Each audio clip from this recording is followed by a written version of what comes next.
NRG has signed Keiko for VCT 2026 to replace Sam, who has just retired as well, to go stream. Obviously, for Sam, who we'll start with, just incredible career, topped off by a world championship. He did say he might want to come back at some point.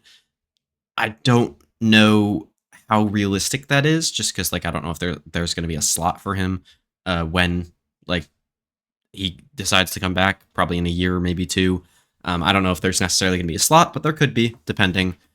So we'll just have to wait and see for that. But Keiko, one of the best Smokes players of 2025. He was incredible this past year. Played Smokes and Duelist, both for what team? Jesus, Liquid. And was incredible at it after having kind of a rough 2024. Definitely bounced back this year and was extremely good. And honestly, this shouldn't be that hot of a take, but it might be. I genuinely think this is an upgrade for NRG. It gives them a little bit of extra flexibility as well to maybe run some double Duelist comps and stuff like that, where Keiko can move over to the Duelist, Ethan can move over to Smokes, and then Brock can play Scan and Scuba can play Senti. And I think it just lets everything, it opens up their comps to actually being able to play double Duelist on some maps if they want to. Overall, Keiko's just an incredible player. He was one of my favorite players of this past year. I had him number 1 and my top 10 for champs, which obviously did not age well considering Liquid's performance at that tournament. But obviously, the rest of the year, Keiko was incredible.